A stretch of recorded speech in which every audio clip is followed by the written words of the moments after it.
Welcome to the Breakthrough RE Elite Agent Spotlight, where we speak with some of the best and brightest in the real estate industry to help inspire, elevate, and innovate your real estate business. I'm your host, Kole Finley, principal owner of Finley RE Coaching and Consulting. All right, let's get to it. Hello, everyone. Hey, welcome to another Elite Agent Spotlight. I am so excited you're here with me today. We have a great topic for you today because we're going to take a peek behind the ever elusive topic of home appraisal. And I'm really excited because our guest is not only a fantastic appraiser, he's also a dear friend of mine. His name is Byrd. Now, Aaron has been in the real estate biz for over 2 decades as both an appraiser and as a real estate agent. Now, in his appraiser role, Aaron is not only a gifted appraiser, and I say you're gifted, Aaron, but he trains appraisers to be rock stars. And recently, Aaron started educating real estate agents about the appraisal process. And he actually teaches classes to real estate agents in his market at their offices. So now let me tell you, Aaron makes a fairly dry and detailed topic so much fun. I keep hearing all these stories about Aaron and how fun he is. So now, beyond real estate, Aaron is a father of 3 and married to one of the coolest women I know. She's awesome. So Aaron is pretty darn cool himself, by the way, and you might notice in his background there, he's got those wonderful surfboards. Yes, he is a surfing dude, cowabunga. That's Aaron. Oh my gosh. So hey, Aaron, welcome, my friend. How are you doing today? Oh, good. Thanks for having me. Oh, thanks for I'm having me. excited for this. Me too. Well, anytime I get to spend time with you, it's really, really good. I'm just hoping like Karina's going to come and say hi in the background, but that's all She's not good. here right now, otherwise she would already. Okay, gotcha. All Yeah, right, well, you let's just you just don't want the cats or the dog to come by. that's but if they do, we'll love them through it. It'll be a beautiful thing. We're animal lovers around here, so that's good. Okay, so you ready to jump in? Should we get into our wonderful topic of appraisal? Yeah, let's do it. Awesome, awesome. So take us back a little bit. How'd you get into the appraisal business? It's funny because a lot of times people get into different things because they just fall into them, and that's exactly what happened. I had a roommate. I was poor. I had just gotten laid off from a photography studio I was working with, and I was into video production before and dot-com bubble burst. So I kind of gone through a couple years of tough stuff. And this guy said, "Hey, can you type? I'm an intern for an appraisal company and I need somebody to type my reports so I can do more work." And I said, "Yeah, I can type." So I started doing that. And then I realized I can make money doing this and nobody's going to tell me when to wake up, when to get to work, how hard to work. And so it's up to me. And it was the first time in my life I had a chance to do something that was up to me and not somebody else telling me what I was worth. So Mm-hmm. real estate agents can relate to that a lot. The Yeah. difference is I found out real estate agent side is a little more fun and upside potential is better too. So that's why I added that on later. But that's how I got into appraisal. It was out of necessity. I needed to pay rent and I just started typing reports and I just kind of went with it. Just jumped on in and did it. Yeah. Now, you did that for a while before you became an agent, right? Yeah. Yeah. About 5 to 7 years Oh, wow. before I So you've became been active as an agent. I think it was 5 years and then 7 before I actually started gotcha. doing agent work. Now, have you done appraisal and real estate at the same time that whole time then?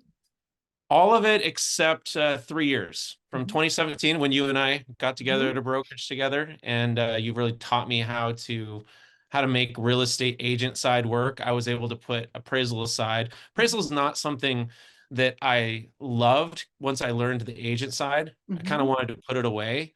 And Mhm. so you helped me do that. I did that for 3 years. And then Okay. once COVID hit and Washington had a lot of regulations and they kept changing the rules on us a lot. So I picked my appraisal company back up and Oh, I okay. was a little concerned to where the market might go. So I picked it Mm, back up, ended up with an intern. I'm helping him learn this craft. He's going to end up working with me and then eventually on his own. So now I'm doing both again. love it. And so, so you did something really interesting because I think you already have this experience as a real estate agent. So you discovered that it could be really, really great if you could merge them both. And so you started Mhm. teaching appraisal to real estate agents. Am I right on that? Yeah, and you and I talked about that way back in 2018. I think it was about how Is why it don't I just real? do a class for agents at the brokerage? Yeah, And it just okay. never really happened. I was busy doing that. And then what happened was in 2022, when they doubled the interest rates, I haven't seen a single refinance appraisal since then in my business personally, not one. Wow. So my business took a harder hit than I'd ever seen, even during the market crash of Mhm. '08, the Mhm. appraisal side especially. And Mhm. so I found that from just networking with agents over the brokerages I've been to, they started sending me probate and divorce appraisals. People needed a measurement on a property where county records was wrong, some Mhm. different things like that. And I started to see a pattern that I was making more money doing that, which Mhm. wasn't much right that year, but it was still more money helping agents. I enjoyed the work better Mhm. and I got to connect with agents and make them look good to their clients because they had a resource when they needed it desperately. Love that. So I decided to take up our idea. I created a class called Your Friend the Appraiser, and it's to help people understand that we're not against you. I don't know an appraiser personally who's out to destroy people's deals. We just have our laws, our rules that we have to go by. And so I decided to help agents understand that Mhm. and then understand value and then understand how to work with an appraiser, how to work with a low appraisal, kind of go inside that world a little bit so that when Mhm. they're talking with their clients, they have a much better understanding of what could come up. Mhm. Excuse me. Mhm. And maybe avoid a low appraisal or at least say, hey, this could happen. And then when it does, you look good as an agent when you said, hey, I told you this might happen at this one. So here's how we're going to handle it. And to Nice. have an appraiser as a resource you can call. Oh, absolutely. Absolutely. So you're starting these classes now, which is so exciting. And Mhm. I've done a few of these. And everybody keeps telling me how awesome they are. So but Good. so that's great. Okay, so let's give some tips and tricks here. I know, we don't have your whole time to be able to put the whole class together, but let's maybe a high level overview. Walk us through maybe some of your best practices or some of the best lessons that you would teach agents right now. That would be so wonderful if you can take some of us through that. Okay. I think I'll just start out really quickly with why are we more restricted than you? Okay. So agents, you can just guess at a price if you're really terrible at it, honestly. Now, I'm not trying to put down agents. I'm just saying if you're terrible. In fact, I just talked with an agent trying to find comps for a property this last week, and I told her, I said, good luck. Have fun with that. If that was an appraisal that came by my desk, I would reject it because I just don't want to do that. Wow. However, I helped her through the thought process of where would you find comps? How could you do this? And we just kind of talked conceptually and Hmm. sent her on the right direction. And she's basically going to have to do an educated guess on this one. Yeah. But that's it. You test the market. That's what a price is. Hmm. Well, we have to give you a value which has to be supported. So we have the universal standards of appraisal practice. That's our kind of the Bible nationally. Hmm. Then you've got government overlays on some of the restrictions and things. And then your biggest one is your lenders. So your lenders are the ones who really give us the hardest time on, and each one's a little different. So we have that going for us. And so you have to understand we're constrained more than you are through that. Hmm. So here's actually during my class, people that show up, I allow them to access a checklist for their client and Hmm. checklist for them to start to finish through the appraisal process. My personal opinion of what you should do, just kind of how to engage with the appraiser properly so that you get your best experience too. So I'll give you a couple of those. I'm actually going through my slideshow right now to help you Okay. here. Um, oh, you know what? Let's go to info packets, actually Okay. because I just had an agent give me an info packet, which I really love. And appraisers may act like they don't because they don't want to be seen as bias or being influenced by you. Hmm. But information about the property is what we're supposed to collect. And if you Yes. provide some that we didn't see, it can really help something out. Man, I've been preaching that for years, and it's so Mhm, funny. I get so much pushback, especially from like brokerage owners. And I'm mhm. going, hang on a second. It's just information. It's our opinion. Now let's share it. So have you heard that before too? Yeah, yeah. Hmm. And I think people are afraid sometimes to be seen as influence the appraiser when they've been told you can't do that. Right. you you can't tell an appraiser, like, don't talk price, don't do that. Right. But if you have research, I actually send an email whenever it's a listing that's gone pending. I send an email making sure certain things are ready, hot water tank, double strapped, that you've gone through your inspection and contingency and Mm-hmm. negotiated that first. So I'm not stepping on toes, getting ahead of you. But I also in there, I just say at the end, hey, if you have any research you want me to look at, I'm open to it. Nice. Yeah, Sweet. just don't push, just don't push. And that's why a packet is really nice because you can be pushy in a packet because you're not there. I can ignore any of it I don't want to look at. Oh, perfect. Right. I love that. I love that. So Okay. would you like to know what's in them? Yes, yes, yes, Okay. please. Well, first thing is I would say give a list of updates. Mm-hmm. Obviously, if there's Mm-hmm. updates or upgrades on a new construction, it's nice for us to know what those are. I wouldn't put the cost in. The one I got the other day had the cost of all the upgrades on it, and Mm-hmm. that doesn't matter. Right. We're not going to list that, but we want the updates. And if you have a general date that it was done, that's helpful too, so we know about how long ago it was done. Within Mm-hmm. 5 years, within 10 years, something like that. Mm-hmm. Uh, if you have any PUD information, if it's in a neighborhood, what are the parks? Are there any assessments? Whatever you may know about the PUD. So that's Mm-hmm. helpful too. Is there Mm-hmm. waterfront access, something like that, that's in the title? In fact, that leads me to the next thing, title items. Is there an easement? Is there public access to some place, whether it's a park or waterfront? Any additional parcels included that may not have shown up? Mm-hmm. Here's the big one though, the comparables. What I personally like to do when I'm an agent and I'm doing it for another appraiser, I go through and there's always that comp you wish they wouldn't use, but it looks good on paper, but the Mm-hmm. value is way lower. Mm-hmm. A lot of times there's a reason for that. For example, recently I did one and it was one of these pie-shaped lots. But usually pie-shaped lots, the house is up here and then you have this whole, wait, anyway, this one, this one is a pie-shaped lot, and it was a comparable I didn't use, and it was right next door, same square footage, same year. Everything on paper looked right, but the value on that thing, the price was so much lower than the other comps.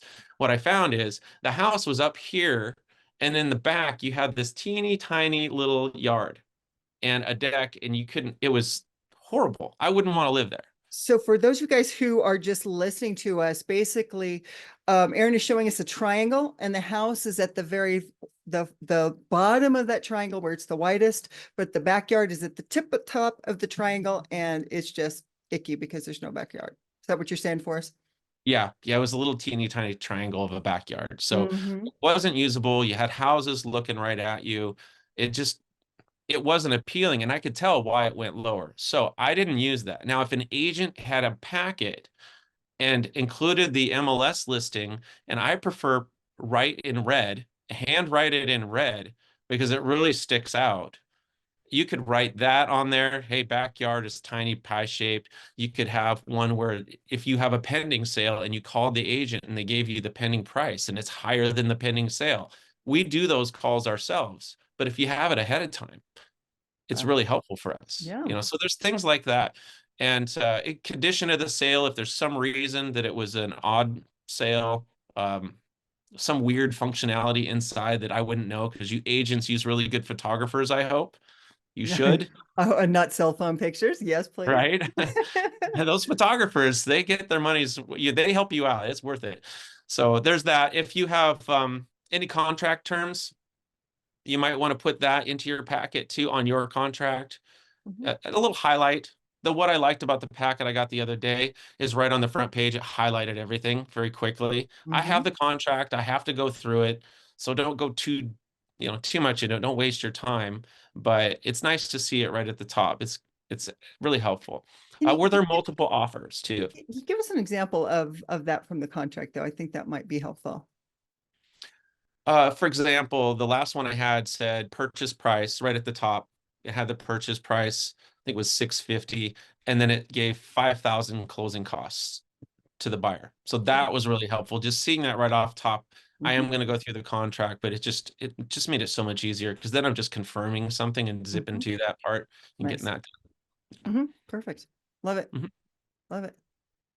Yeah, so I think multiple offers though. Let me tell you a couple things I wouldn't want in one because I don't want you to waste your time, right?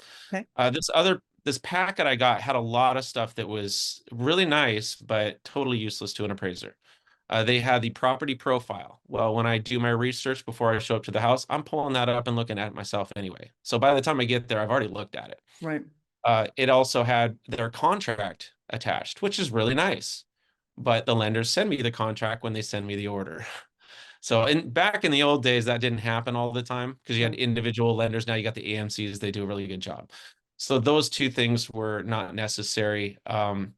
Also, if you have multiple offers, you can go ahead and let me know. But a little insight into how appraisers think, this might offend some people, but let's say you have 9 offers Okay. and you have the highest price is 650,000 Hmm. and you have 8 other offers who offered less. Well, now you've exposed a property to the market. Hundreds of people have seen it online. Dozens of people have seen the property. 9 people made an offer on it. And you're telling me that of all those people, only one person was willing to pay $650,000. That's what you're telling me. Right. Okay, So that makes as a from lot the of appraiser sense. perspective, right? Mm-hmm. So you're telling me it's not worth It's 650. not worth that because you've got so many other offers that were not that. Got it. Okay. Yeah. Yeah, that makes sense. That totally makes sense. Yeah. So we don't care about the multiple offers. It doesn't go into the appraisal report. The underwriter doesn't care. Mhm. We're there to tell the underwriter what's factual and what matters. And Gotcha. really it doesn't. Okay.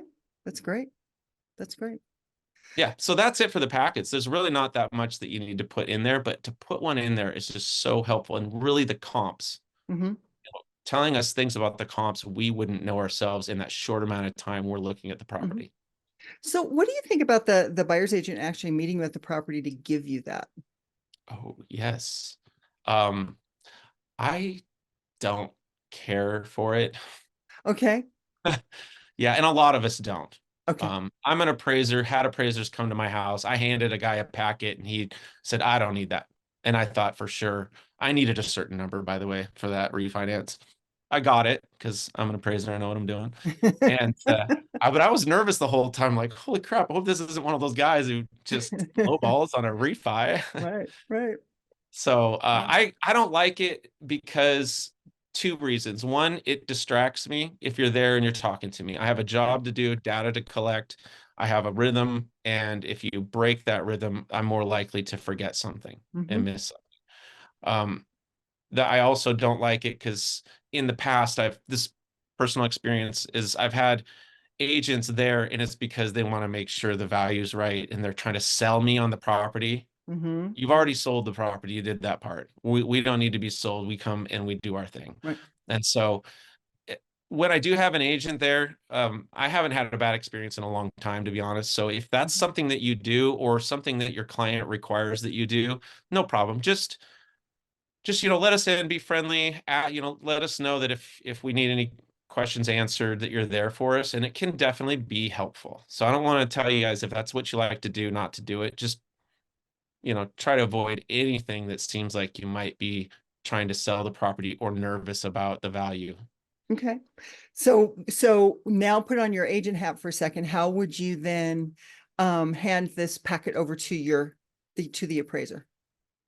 Oh, I just leave it. That's my favorite. Put it right on the counter and let them know that if I have any communication with them, if I'm the listing agent, usually they Mhm. have to contact us somehow, or they should contact us. Yeah. And leave it on the counter somewhere obvious. Perfect. Yeah, that's what I've always coached to say, okay, leave it on the counter with a nice big, you know, card that says for the appraiser, and then I'm gonna let you know about it. So if I'm the listing agent, I'm gonna let you know, hey, that's sitting on the counter. You got to take it or leave it if you want Yeah. it there, but it's there for your help. Yep. So everybody's happy and playing nice in the sandbox then. Yeah. I think Good. it's a really great thing to do. I think Yeah, everyone should do it. love that. I love that. Okay, so take us for some more. Give us some more of your juicy tips here. That was a great one. This one's for the class. So this is a pro tip. Ooh, love All pro right. So you tips. agents in Washington, if you want me to do a class for your brokerage, let me know. But I'm giving you part of the class up front. So don't tell anybody because it needs to be. This is one of my big pro tips too. Okay. Okay. The appraisal is as of the inspection date. So not the inspector's inspection date, the appraisal inspection date. So the day I show up on that property and I look at that property, that's the date the value is based on. That's called the Okay. effective date of the appraisal. Okay. I may finish the appraisal 3 days later or a week later, sometimes 2 weeks in really busy markets. You're just Mhm. getting out there to inspect and you're getting it done. But the day I show up, that's the value. So think about this. It's an increasing market, which we've had a lot, not lately, but it's some areas like ours, it's starting to go again. So you Mhm. have an increasing market and you've got this pending sale nearby. You know that's the very best comp for your house. And you happen to find out that that pending sale has sold above ask price. Well, it might be worth it to delay the appraisal for a week if that's about to close, because Mhm. an appraiser is, this is, I think it's a dumb rule personally, but an appraiser, it's as of the effective date. Mhm. Any sale that's pending that sells the next day cannot be used as a closed sale in that report. And closed sales are the ones that are weighted the most. Ah, So your perfect best comp, most recent sale could literally be the next day. And this happens to me more than you'd believe it. wow. That I go, I want to use that as a sold, can't do it. Can't I do it. even tried it a few times. I just argued with the lenders and I said, well, come on. It was under contract and it closed the next day. Let's be realistic about this. That is the value. And they wouldn't let me use it. Hmm. So just be aware, you may you may be okay waiting on that appraisal a few days if you have that situation. And it happens a Mhm. lot. That's brilliant. That's absolutely brilliant. Yeah. Great pro tip. Okay. Pro tip. Okay. Now you're the guy. You've got pro tips. All right, give Yeah. us another pro tip. Oh, let's see. Oh, how about some common questions we get? Oh, I that'd be love great. this one. How can appraiser be competent when the office is so far away? Right? That's a good Oh man, one. I get it all the time. It's like, oh, that low appraisal. Look at that appraiser was from 30 miles away or whatever it is. Mhm. And everybody gets mad. Of course, it's when you're not going your way. Now, if the appraiser comes in with a great value, you don't ever seem to care how far where they are. Be Exactly. honest, agents. It's all about you. Right. Perfect. So Perfect. here's my question back. If you're an agent, let's say in Washington State where we're at, I know this won't relate to everybody, but you're in Kent, where my brokerage is, Okay. and you are called and there's a listing for $1.2 million in Kirkland, which is about what, 40-minute drive? Mhm. Yeah.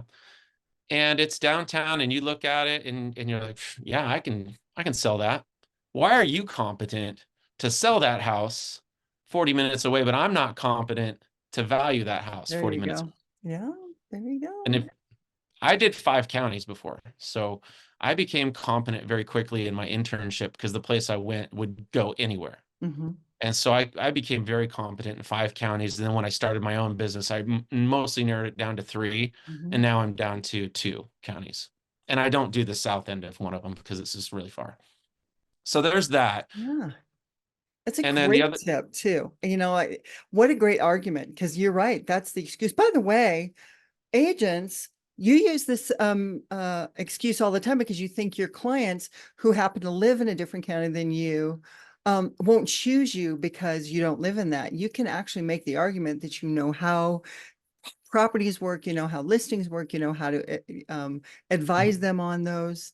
So you can still make an argument regardless of where you live, just as long as you understand what the job is, what the role is, and then how to value those properties. So I think it's great. yeah, and that's a really good point. Valuation and pricing are slightly different, but your job, the way you do your job in one city translates to the next. Let's say Mhm. you move out of state. A lot of people moved out of Washington to Mhm. Florida or Texas or Arizona like you. Mhm. And Mhm. what, you can't sell real estate there? No, you can. You have to learn some Absolutely. things about that market and understand that market, but it's not that hard when you live 30, 40, 50 minutes away from a place to do that. So you guys are competent in far greater areas than you believe if you've been holding yourself back. Yeah, great point. Great point. Yeah. And the other side of that is just because a appraiser has competency in one area doesn't mean they don't in the other. I grew up in Maple Valley, an hour south of Seattle, but I started my appraisal business when I was up in Seattle. And then I moved back to Maple Valley. So I became very competent in both areas too. So Mhm. we don't know the appraiser's history, where they lived. Also, their office may be just located somewhere and they work out of their home. Yeah, There's that too. makes sense. So we got time for about one or two more pro tips. Okay, I just get this one all the time. So let's go over this one. How far back in time do you go for comparables? And I've heard it for years and years. Agents are always surprised to know that it's 12 months on an appraisal before they have to explain anything. And agents are always telling me, I thought it was 6. I don't know Mhm. where that came from, Me either. but that's, it's a better idea. I'd say 2 months is, great if you have the comp, but if you don't have them and it's a slow market, then yeah, you can go all the way up to 12. Mhm. So that's a big one. And then agents a lot of times think you can't go over like outside the neighborhood. This one I hear too. Right. Like, well, don't they all have to stay in the neighborhood? Why do they pick comps outside? Well, because there's not enough sales. We have to have 3 sold sales and usually 2 unsold sales. A lot of lenders require that. So we have Mhm. to go outside. And just because there's a comp that's farther back in time or over a mile away doesn't mean that that's the one that we're weighting our value on. It's just we have to fill out a report. Mm. And so sometimes we have to do that. So you guys can do the same. If you go over 3 months in time and you're in a fast moving market, values going up or values going down, you really do need to look at putting a time adjustment on those based on which direction the market's going. But you can go out safely a little bit over a mile if you need to, go Mhm. back 12 months if you need to, and then just make sure you make the right types of adjustments. Mhm. You know, it's interesting. Just kind of a side note on this for agents. I'm a real big believer in previewing properties. Okay.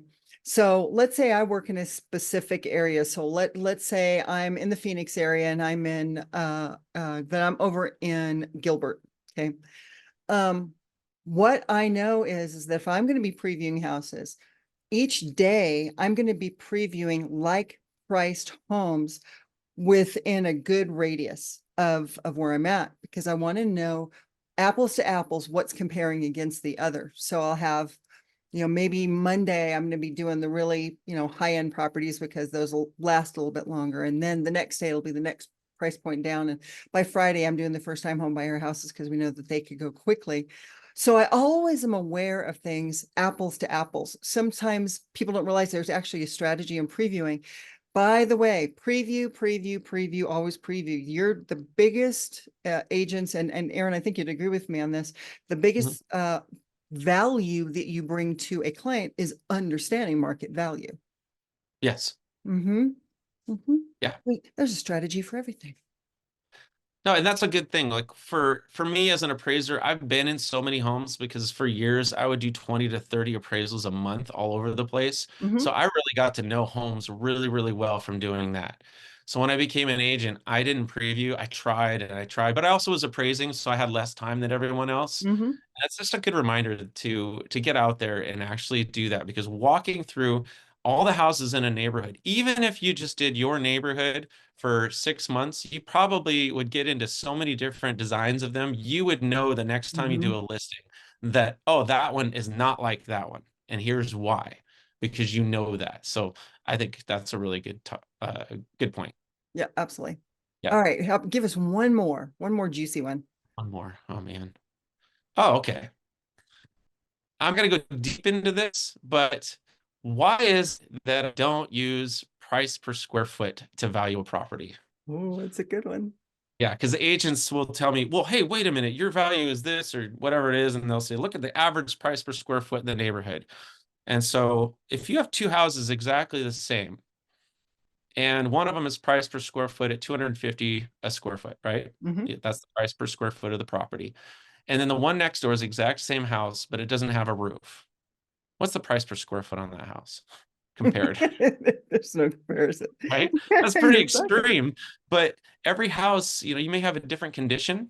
right. Same street in Washington, you can have a totally different view Mm-hmm. because of the hills and all of that. Mm-hmm. So there's a lot of different things, and it could be the functionality inside that house is really weird.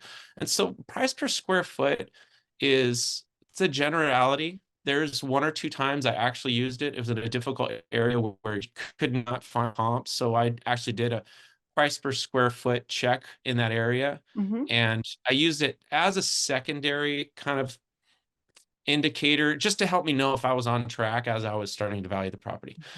But the other question regarding to that is agents say, well, the price per square foot's 250 a square foot. Why are you pricing it? Or why are you giving an adjustment of like $50 a square foot?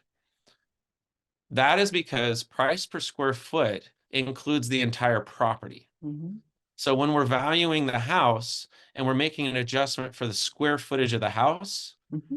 that's only a portion of the overall property. And it's usually the standard that I've worked with is between 15 and 25% of this price per square foot Mm-hmm. is usually about what you're adjusting it at.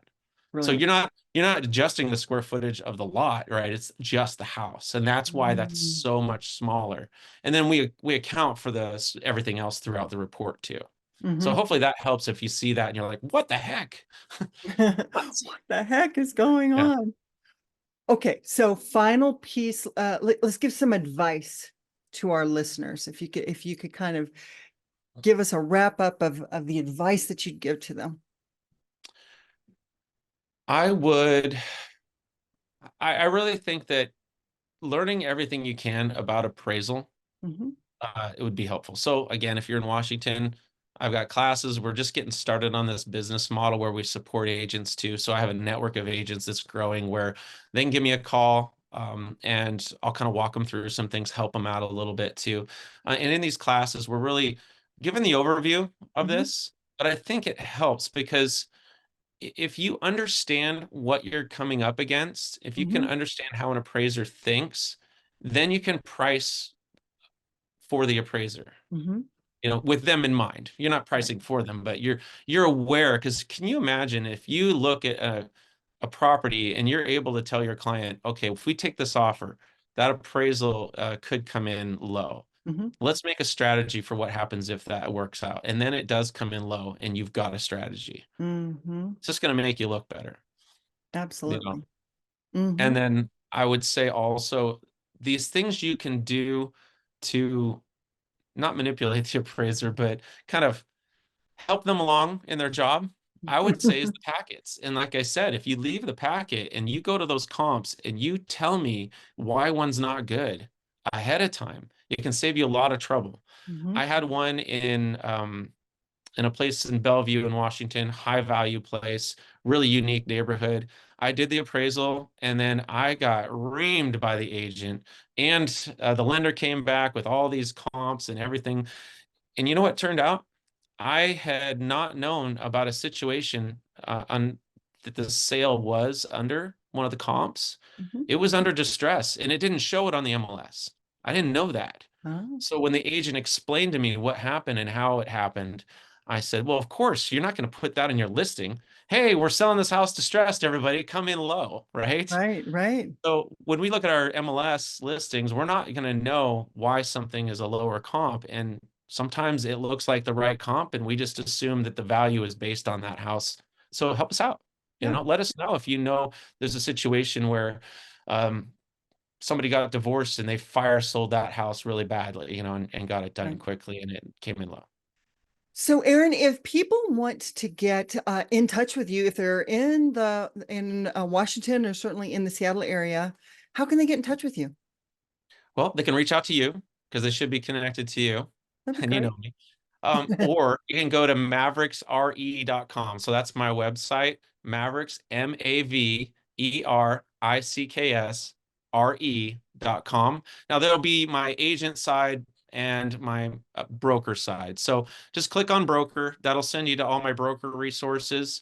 That'll show some upcoming classes, which I will be updating today. I've got 2 new ones lined up. Nice. And then that also will give you where you can reach out with questions and you can even sign up to my database. And that's where if you're in my database and you're somebody that I support, pretty soon we'll be putting out videos. So what I want to do is when you have a question, I want to be able to answer it for you. And then if it's one that I think I can help other people with too, I want to go back later, do a little deeper research, create a video, and be able to send that to everybody else out there. So we're kind of helping each other as we go too. Love that. Love that. Maybe I can beg you to let me include those in some of our newsletters. Yeah, we can That'll do be that. that. Then we have a little Q&A. I love Yeah. that. Well, Erin, this has been so much fun. You know, we do these podcasts to really help agents grow their business. So, by the way, if you are thinking about growing your business, our systems have helped hundreds of agents empower them to grow really massive, amazing businesses and extraordinary lives. So, if you'd like to learn more about how we do that, you can feel free to contact me. My name, of course, is Kole Finley. My email is Kole, Kole, at finley-re.com. That's Finley-re for real estate.com. My gosh, thanks so much for being with me, Erin. I so appreciate you. Hey, and Yeah, everybody you who's listening, thank you so much. Always, always fun. So go out there and make it an inspiring day. See you later.